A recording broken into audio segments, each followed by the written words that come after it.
بسم اللہ الرحمن الرحیم۔ السلام علیکم ورحمۃ اللہ وبرکاتہ۔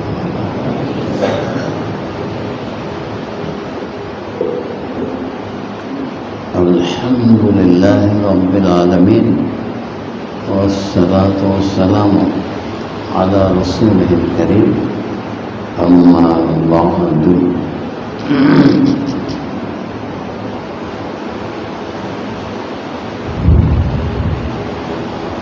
اب میں آپ سے کیا عرض کروں؟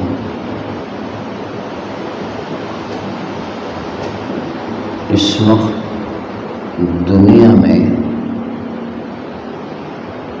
وہ رحم دلی، کیا رحم دلی، اس کی ضرورت ہے مسلمانوں کو بھی اور غیر مسلمین کو بھی، سب کو ضرورت ہے۔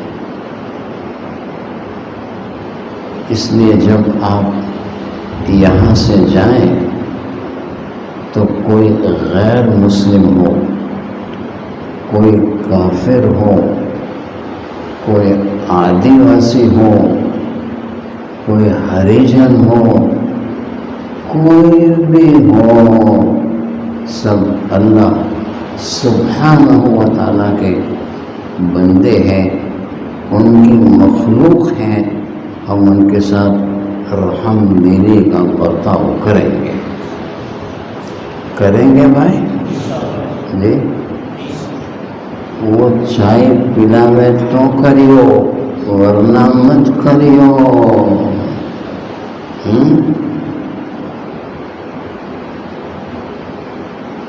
دیکھو ایک حدیث شریف میں عن عبداللہ ابن عمرو رضی اللہ تعالی عنہ قال رسول اللہ صلی اللہ تعالی علیہ وسلم الراحمون، کیا الراحمون یرحمهم الرحمن ارحموا من فی الارض یرحمکم من فی السماء۔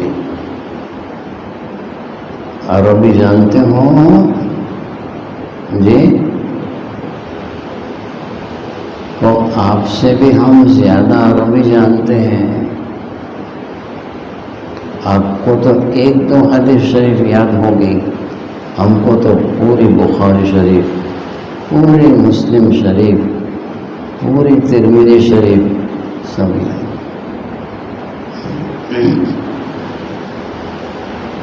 رواہ ابو داؤد رحمہ اللہ والترمذی رحمہ اللہ۔ دوسری حدیث شریف ہے جو بخاری رحمہ اللہ اور مسلم رحمہ اللہ انہوں نے بیان فرمائی، جس کو اپنے متفق علیہ کہتے ہیں۔ عن جریر ابن عبداللہ رضی اللہ تعالی عنہ قال رسول اللہ صلی اللہ تعالی علیہ وسلم ان اللہ عز وجل لا يرحم من لا يرحم الناس۔ سمجھتے ہو؟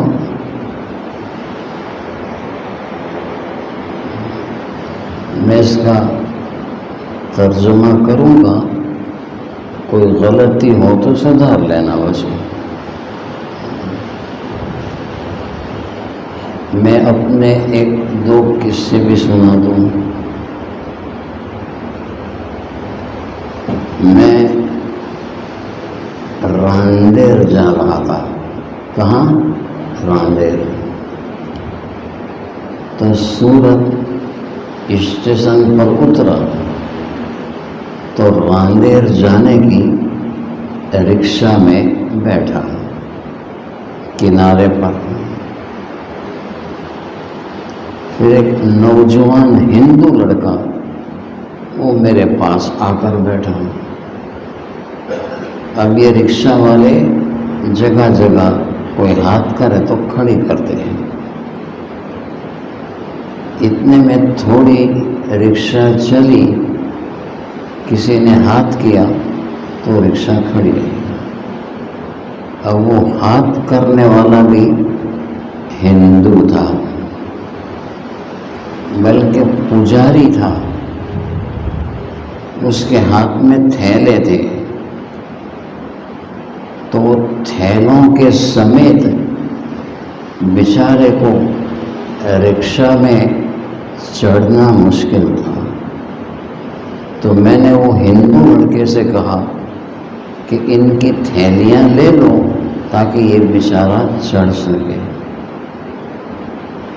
کیونکہ وہ قریب تھا. اس نے کہا نہیں، میں ان کی تھیلیوں کو نہیں پکڑتا.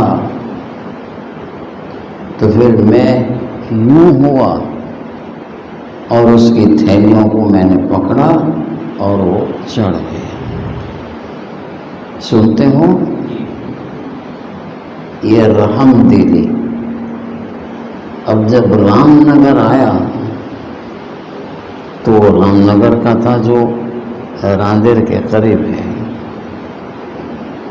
کہا کہ آپ میرے گھر پر چائے پی کر جائیں. میں نے کہا کہ نہیں، میں آج نہیں چھوڑوں گا. میں نے اس سے پوچھا کہ آپ ہو کون؟ تو کہا میں اپنے گرو کے پاس 40 دن یا 4 مہینے، کیا اس نے کہا اتنے دن گزار کر آ رہا ہوں.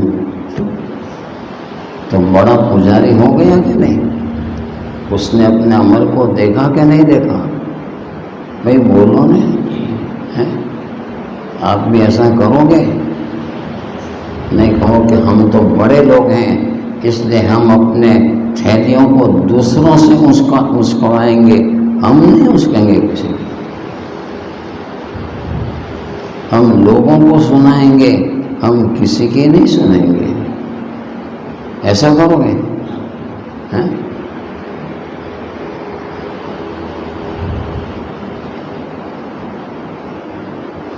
اور ہمارے علماء بہت احتیاط کے ساتھ زندگی گزارتے تھے کہ اپنا خالق، اپنا مالک، اپنا رب وہ ہم سے ناراض نہ ہو جائے بلکہ راضی ہو جائے. ہر وقت یہ فکر. کسی کو جی کی فکر ہوتی ہے کہ میرا جی ناراض نہیں ہو، اور کسی کو رب کی فکر ہوتی ہے.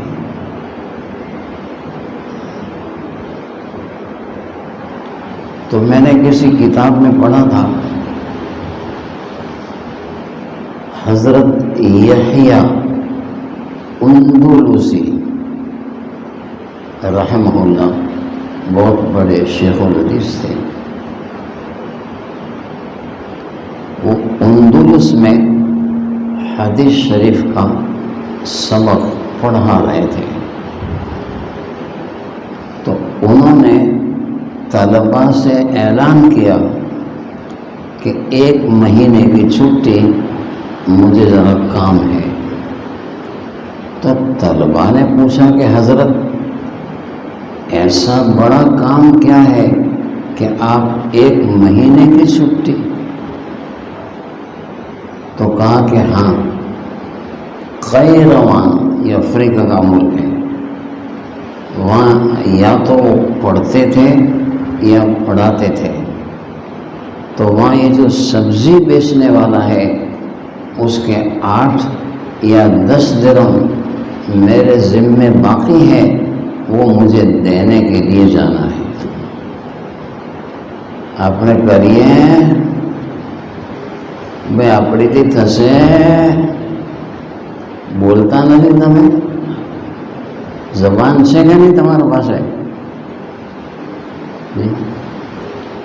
طلبہ نے کہا کہ حضرت وہ تو درمیان میں جنگلات اور شیر اور بچھو بھیڑیے کیا کیا کہا کہ پھر انہوں نے غالباً یہ حدیث شریف کے اعتبار سے فرمایا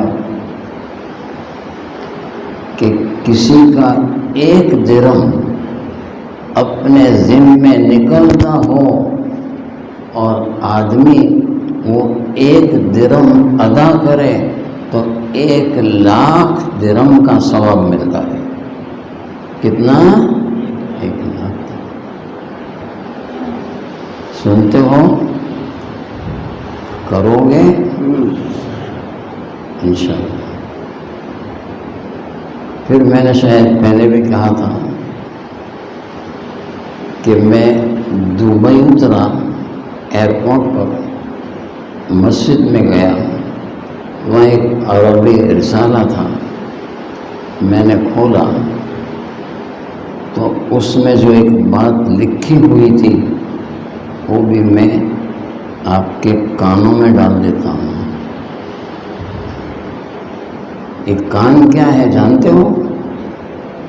وہ شیشہ ہوتا ہے نا، اس کے اوپر وہ ماپلا ہوتا ہے، ماپلا وہ گھسل وغیرہ ڈالتے ہیں نا شیشے میں ڈالنے کے لیے، ماپلا دیکھا کہ نہیں کبھی؟ پترے کا ہوتا ہے۔ تو یہ کان بھی ماپلا ہے، یہاں ڈالیں گے تو یہاں شیشے میں آئے گا۔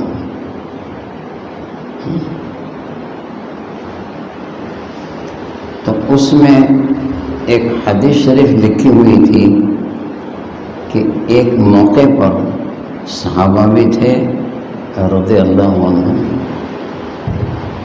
تو آپ صلی اللہ علیہ وسلم ہنسنے لگے، تو حضرت عمر رضی اللہ تعالیٰ عنہ نے عرض کیا کہ یا رسول اللہ صلی اللہ علیہ وسلم، ہنسنے کی کوئی بات تو ہوئی نہیں اور آپ کیسے ہنس رہے ہیں؟ تو فرمایا کہ ہاں، میرے سامنے 2 آدمی ہیں جو اللہ رب العزت کے سامنے بیٹھے ہوئے ہیں، ان میں کا ایک مظلوم ہے جس پر ظلم کیا گیا، جس کے حقوق دبائے گئے، اور ایک ظالم ہے جس نے مظلوم کے حقوق کو دبا لیے۔ تو اب وہ مظلوم اللہ رب العزت سے کہتا ہے کہ اس نے میرے اتنے حق دبائے، آپ مجھے دلوائیے۔ تو اللہ تبارک و تعالیٰ وہ ظالم سے مخاطب ہوں گے، فرمائیں گے بھائی اپنے مظلوم بھائی کے حقوق ادا کرو۔ تو وہ ظالم کہے گا کہ اس وقت تو میرے پاس ایمان کے علاوہ کوئی اور نیکی نہیں ہے، اور یہاں تو حقوق کو ادا کرنے کے لیے نیکیاں چاہیے، وہ نیکیاں میرے پاس نہیں ہیں۔ تو اللہ رب العزت نے مظلوم سے فرمایا کہ اپنے ظالم بھائی کی بات کو اور جواب کو سن لیا، تاکہ ہاں، تو جب اس کے پاس کوئی نیکی نہیں تو میرے گناہ اس پر ڈال دو۔ یہاں حدیث شریف میں ہے کہ آپ صلی اللہ علیہ وسلم رونے لگے اور یہ فرمایا کہ اس دن سے ڈرو جس دن لوگ ایسے لوگوں کو تلاش کریں گے جن پر اپنے گناہوں کو ڈالیں۔ ڈرو گے لاری وارو امتم ہوئے تو کر کے ہم تو لینے گزوں گے جی، بھائی ایسا کر لو گے؟ نہیں.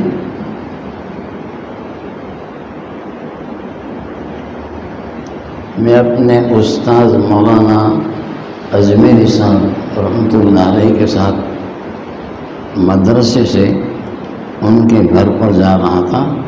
راستے میں مارکیٹ آتی ہے تو خود کھانا پکاتے تھے تو لے رہے تھے. ان کی لڑکی نے کوئی چیز ہاتھ میں لے کر تھیلی میں ڈال دی. انہوں نے دیکھ لی اس کو تو اس کو نکال کر وہ گاڑی والے کو دی اور مجھ سے فرمایا کہ اگر یہ میں لے جاتا تو پورا سالن وہ حرام کا ہو جاتا، پورا سالن. تو اس کے بعد اللہ رب العزت نے وہ مظلوم سے فرمایا کہ ارفع نظرک، اپنی نظر کو اونچی کرو. اپنی نظر کو، نظر تو اس کو کہتے ہیں نا، نہیں اس کو، اچھا اس کو، اچھا ہو یاد دلا دیا. تو اس نے نظر اونچی کی، بہت عالی شان جنت دیکھی.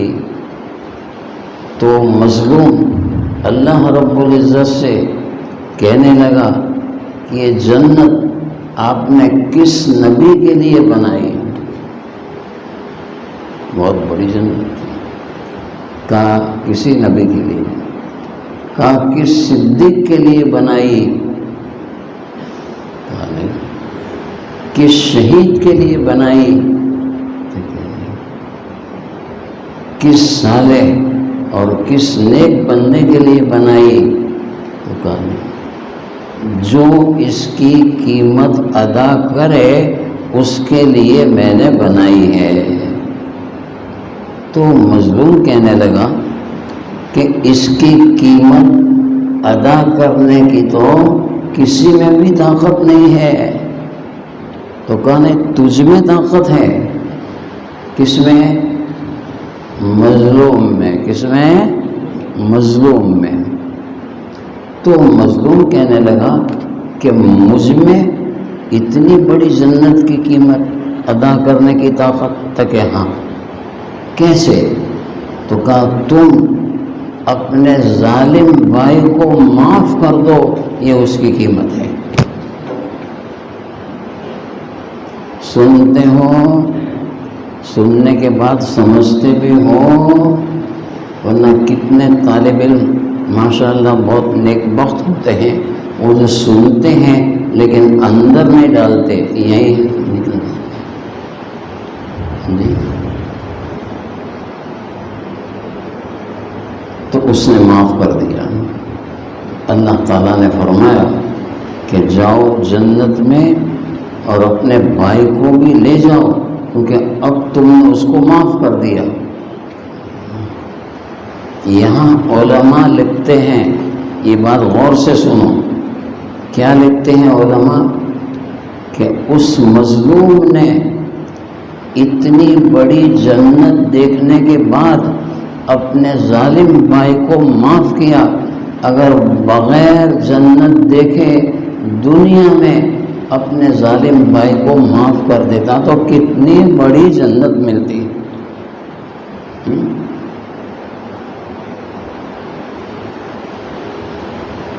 اور ظالم کے بارے میں لکھتے ہیں کہ وہ تو مظلوم بھائی نے اس کو معافی دی تو اتنی بڑی جنت وہ ظالم کو ملی. اگر یہ ظالم اپنے مظلوم بھائی کے حق کو دنیا میں ادا کر دیتا تو کتنی بڑی جنت ملتی. جی لیکن یہ سب کون سوچے گا؟ جس کا تعلق اللہ سبحانہ و تعالیٰ سے ہو اور حضرت نبی کریم صلی اللہ علیہ وسلم سے. میں نے وہ حدیث شریف جو پڑھی اور اس کا ترجمہ کر دوں،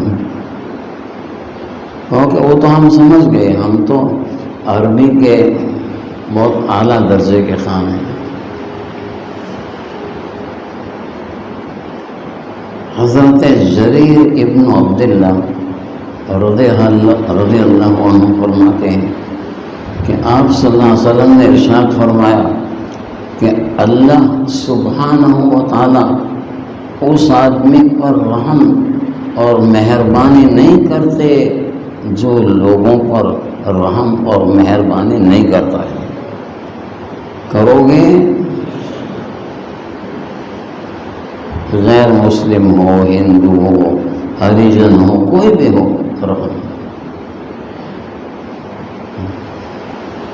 یہ متفق علیہ حدیث ہے.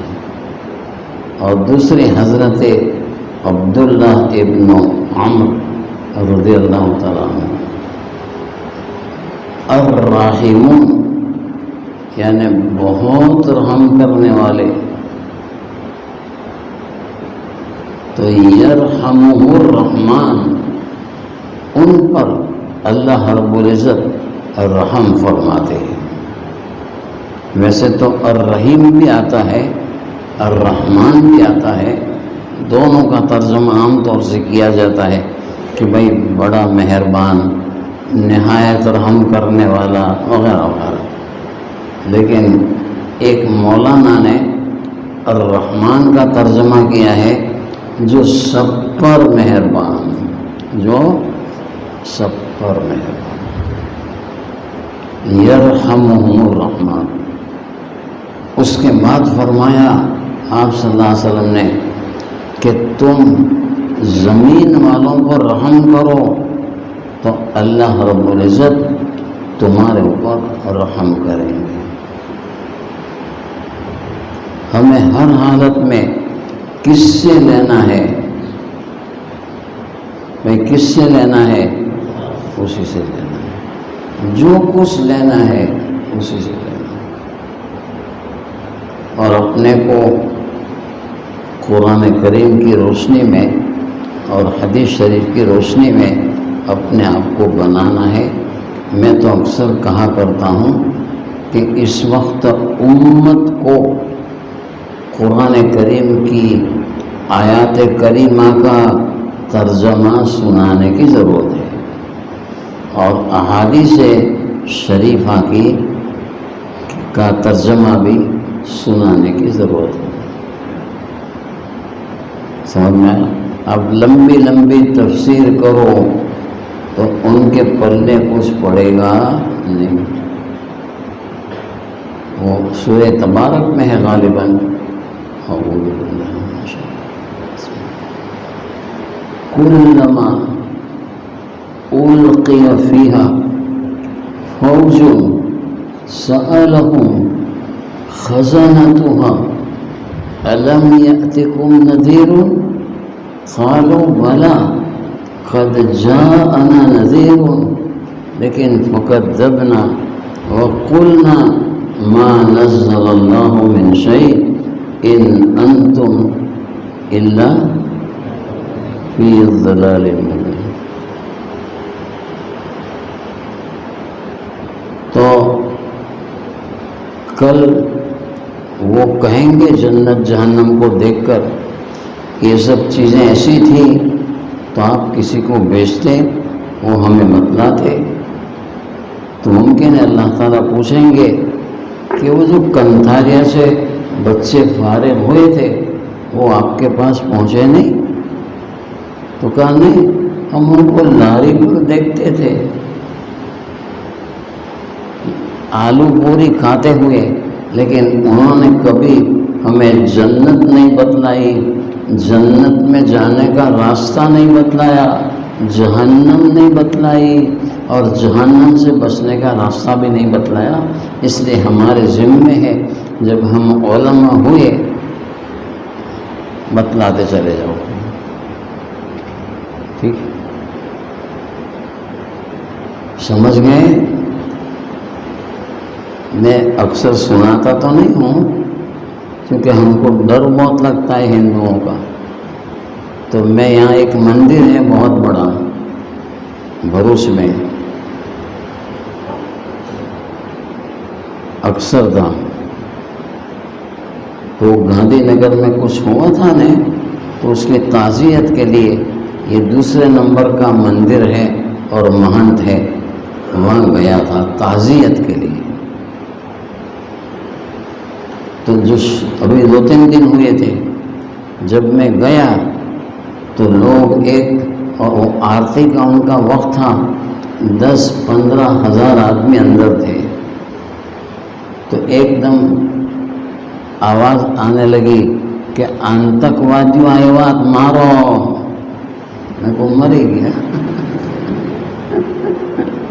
یہ سمجھ میں نہیں آیا کیا آواز آئی؟ آتنکوادیوں آئیوات، انہیں مارو۔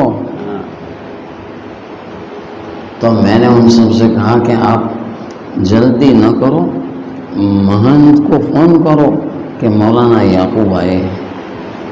تو وہ بڑے نے فون کیا تو کہا کہ ہاں، میں نے ان کو ملنے کا وقت دیا ہے، اس راستے سے ان کو لے کر آؤ، جو عورتوں کا راستہ ہے وہ نہیں، جو مردوں کا راستہ ہے اس سے لے آؤ۔ میں جب گیا وہاں تو بڑے بڑے VIP مالدار لوگ اس کے پاس بیٹھے ہوئے تھے، چائے پانی کرائی۔ اس کے بعد کہا کہ مولانا اپنے ایک اور کمرے میں چلے جاتے ہیں۔